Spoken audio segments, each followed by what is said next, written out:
सबसे पहले बात देश में जारी सियासी घमासान की। चिराग तले क्यों हुआ अंधेरा, चाचा ने कैसे बदला बिहार का खेला। एलजेपी में फूट पार जेडीयू आरजेडी का रोल क्या है। लालू से क्यों मिले अखिलेश, मोदी शाह के गढ़ में केजरीवाल ने कैसे भरी हुंकार।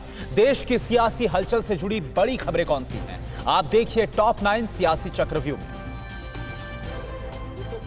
दिवंगत नेता रामविलास पासवान की लोक जनशक्ति पार्टी में दो फाड़ हो गया है। रामविलास पासवान के भाई पशुपति पारस ने 5 सांसदों को साथ लेकर पार्टी पर अपना अधिकार जता दिया। पशुपति कुमार पारस को सर्वसम्मति से लोकसभा में लोक जनशक्ति पार्टी के संसदीय दल का नेता चुना गया है।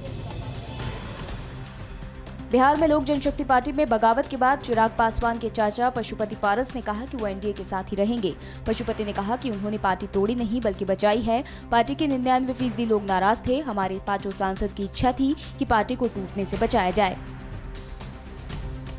6 सांसदों वाली एलजेपी के 5 सांसदों पशुपति पारस, प्रिंस राज, वीणा देवी, महबूब अली कैसर और चंदन सिंह ने कल शाम चिराग के नेतृत्व को अस्वीकार कर दिया। इन्होंने पशुपति पारस को संसदीय दल का नेता चुन लिया। पशुपति पारस गुट का दावा है कि उन्होंने पार्टी तोड़ी नहीं बल्कि नेतृत्व परिवर्तन किया है।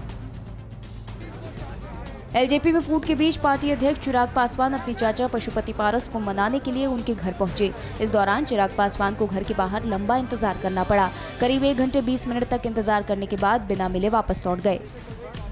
लंबी राजनीति का अपना एलजेपी में फूट पर जेडीयू अध्यक्ष आरसीपी सिंह ने कहा कि जो बोइएगा वही काटिएगा। बिना मेहनत पद मिलना आसान होता है, लेकिन उसे पचाना आसान नहीं होता। केसी त्यागी ने कहा कि चिराग पासवान का पार्टी में विधानसभा चुनाव के समय से ही विरोध हो रहा था। चिराग पासवान को लालू यादव की पार्टी आरजेडी से हाथ मिलाने का ऑफर मिल गया है। पटना की मनेर विधानसभा से विधायक भाई वीरेंद्र ने कहा कि अगर जमुई से सांसद चिराग पासवान चाहें तो उनका आरजेडी में स्वागत है। तेजस्वी यादव और चिराग पासवान मिलकर राजनीति करें।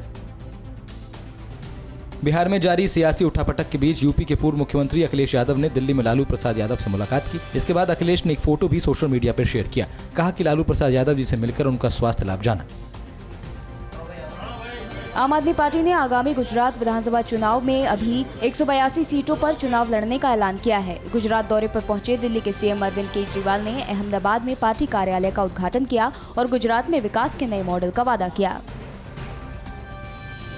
तेलंगाना में मंत्री पद से हटाए जाने के बाद टीआरएस छोड़ने वाले ई राजेंद्र बीजेपी में शामिल हो गए हैं। ई राजेंद्र दिल्ली में केंद्रीय मंत्री धर्मेंद्र प्रधान और जी किशन रेड्डी की उपस्थिति में बीजेपी में शामिल हुए। इसके बाद उन्होंने पार्टी अध्यक्ष जेपी नड्डा से भी मुलाकात की।